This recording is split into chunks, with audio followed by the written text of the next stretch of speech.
उद्देश्य नर्मदा की पुकार हिंदी न्यूज चैनल जो रखता है राज। समाज की हर खबर पर अपनी कड़ी नजर, देश विदेश की खबरों के साथ आपकी समाज आसपास की घटनाओं से हम कराते हैं आपको रूबरू। आइए चलते हैं कुछ खबरों की ओर। 63 दिनों से आंदोलन करते अतिथि विद्वान 3.6 डिग्री सेल्सियस तापमान, बर्फ की चादर ओढ़े हुए महिलाएं बच्चों के लिए धरना स्थल पर बैठी हैं। अतिथि विद्वानों की एक ही मांग, नियमितीकरण। इस हाड़ कपा देने वाली ठंडक में भी अपने नियमितीकरण की मांग को लेकर ग्वालियर के फूलबाग चौराहे पर अतिथि विद्वान विगत 2 माह से ज्यादा समय से आंदोलनरत हैं। मुख्यमंत्री शिवराज सिंह चौहान और केंद्रीय मंत्री ज्योतिरादित्य सिंधिया द्वारा दिए गए आश्वासन को याद दिलाने के लिए और विगत 20 वर्षों से उच्च शिक्षा विभाग के रीढ़ की हड्डी बने हुए उच्च शिक्षित अतिथि विद्वान अब शासन से अपने नियमितीकरण की मांग को लेकर अडिग हो गए हैं। अब वह आश्वासन और प्रलोभन पर उठने वाले नहीं, उन्हें सिर्फ और सिर्फ नियमितीकरण का लेटर चाहिए। अतिथि विद्वान नियमितीकरण संघर्ष मोर्चा के प्रदेश अध्यक्ष डॉक्टर सुरजीत सिंह भदौरिया का कहना है कि जब मुख्यमंत्री शिवराज सिंह चौहान, गृह मंत्री नरोत्तम मिश्रा, केंद्रीय मंत्री ज्योतिरादित्य सिंधिया सभी ने अतिथि विद्वानों के नियमितीकरण के लिए पुरजोर आवाज उठाई थी। जब उनका समय आया, शासन सत्ता में है, पूरे पावर में है, सारा अधिकार उनके पास है, तो अतिथि विद्वानों को नियमितीकरण के लिए देर क्यों कर रहे हैं? क्या इस कड़ाके की ठंड में यह इंतजार हो रहा है कि कोई अतिथि विद्वान फिर से वीर गति को प्राप्त हो, तब नियमितीकरण का मार्ग प्रशस्त करेंगे? वरिष्ठ अतिथि विद्वान एवं संघ के उपाध्यक्ष डॉक्टर अजय सिंह राजपूत एवं संघ के सदस्य डॉक्टर दिनेश दोहरे, डॉक्टर दिनेश चतुर्वेदी का कथन है, शासन अब हमारे अतिथि विद्वान साथियों की और परीक्षा न ले। हम अपनी परीक्षाओं को पास कर चुके हैं। हम इस कड़ाके की ठंड की रात इस खुले आसमान के नीचे 65 दिन तथा रातें व्यतीत कर चुके हैं। शासन प्रशासन तक हमारी आवाज पहुंच चुकी है।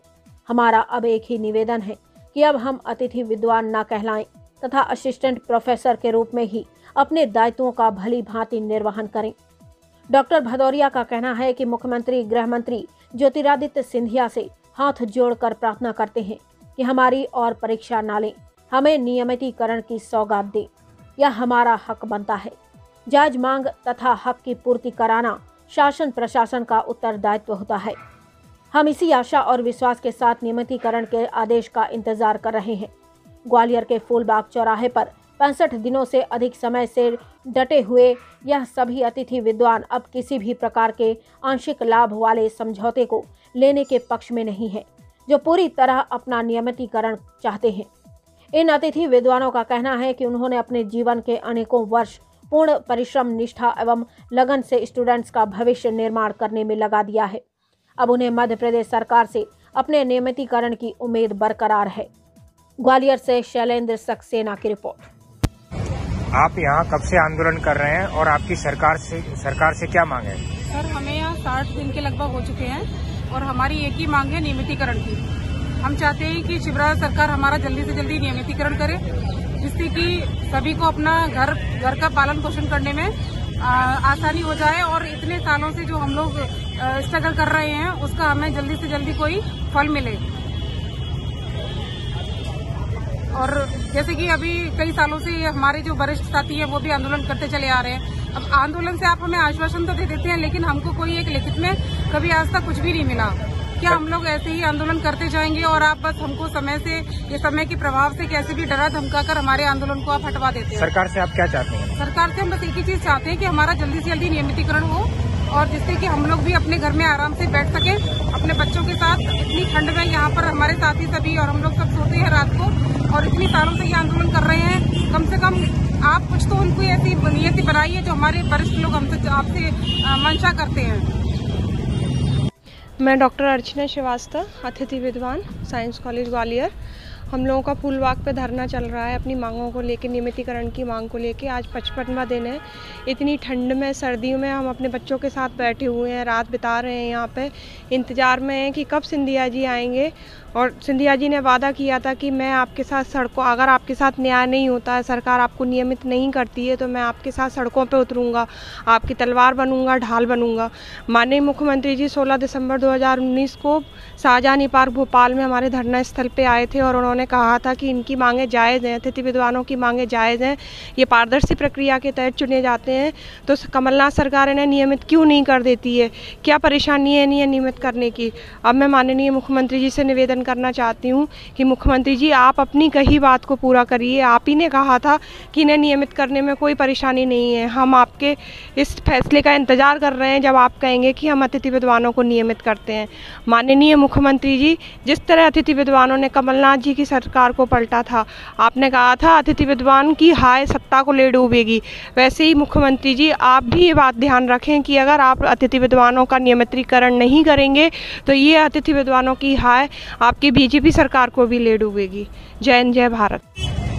आदरणीय मामा जी, हम 62 दिन से ऐसी ठंड में यहाँ बैठे हुए हैं। आपने हमको वचन दिया था कि जब हमारी सरकार बन जाएगी हम आपके लिए अच्छा करेंगे, आपका निमित्रण करेंगे, लेकिन अभी तक आपने हमारे लिए कुछ भी नहीं किया और आपकी पार्टी का कोई भी व्यक्ति हमसे मिलने तक नहीं आया है। हमारा आपसे निवेदन है, हमारा भविष्य सुरक्षित किया जाए और हमारे लिए कुछ अच्छा सोचा जाए।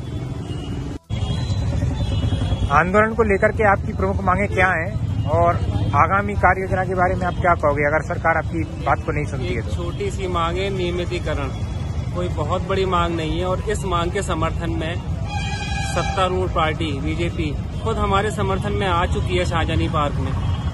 अब उनको ये मांग बार बार बतानी पड़ रही है, ये एक हास्यास्पद बात हो रही है। जहाँ तक आगामी कार्य योजना की बात है तो समय बताएगा, हो सकता है कि अनशन भी हो जाए। अब चाहते क्या है ये, क्या अनशन करें या एक आध व्यक्ति की जान जाए, तब ये जागेंगे। शाहजहानी पार्क में इनके प्रवक्ता ने ही आके बोला था कि कमलनाथ जी की सरकार कैसी असंवेदनशील सरकार है। अब इनकी सरकार के लिए क्या कहा जाएगा? कोई शासन प्रशासन का कोई भी व्यक्ति आज तक इस आंदोलन में यहाँ पर आया, हमारी मांगों का समर्थन करना तो छोड़िए, कोई हमसे मिलने भी आया एक भी बार नहीं, तो इसे भी तो असंवेदनशीलता ही कहा जाएगा। मैं डॉक्टर फुरजीत भदौरिया, प्रदेश अध्यक्ष अतिथि विद्वान नियमितीकरण संघर्ष मोर्चा।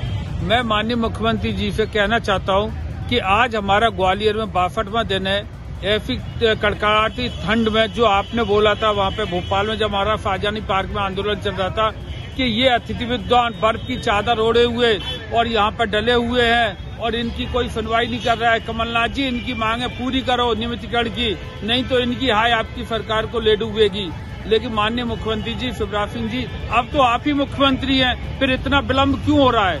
जो आपने वचन दिया था, जो आपने कमलनाथ जी के लिए बोला था, जो उनको आप वो बता रहे थे कि आप इनके लिए अगर पद नहीं है तो पद बढ़ा लो, महाविद्यालय नहीं है तो महाविद्यालय खोल लो, अब वही आप क्यों नहीं, आप अपने ऊपर क्यों नहीं अमल कर रहे हो? आप भी तो मुख्यमंत्री, आप भी तो मुखिया हो, आप तो सब कुछ कर सकते हो। आप कहते हुए उसके बाद भी नहीं कर रहे हो। अगर आपके राज्य के अतिथि विद्वान परेशान रहेंगे तो फिर ये किससे गुहार लगाएंगे, जाके कहाँ जाएंगे?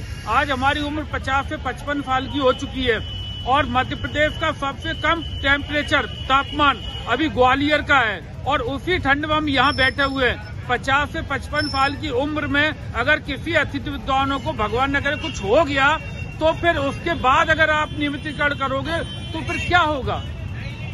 इनके भी तो बाल बच्चे हैं, इनके भी तो। आपके आंदोलन को लगभग 2 महीने हो चुके हैं, तो आपकी प्रमुख क्या मांगे हैं और आपकी आगे की रणनीति क्या होगी अगर सरकार आपकी ये बात अभी तक नहीं सुनी है तो? आज हमारे आंदोलन को 62वां दिन चल रहा है और लगातार कड़कड़ाती ठंड में हम लोग यहाँ हैं।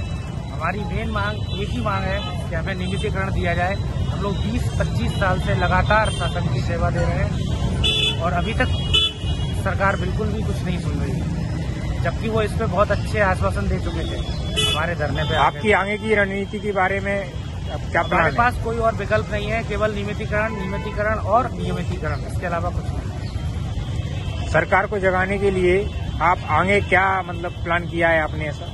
हम और जो भी हो सकेगा एक्टिविटीज करते रहेंगे, उनको याद दिलाते रहेंगे। खासकर हम चाहते हैं सिंधिया जी को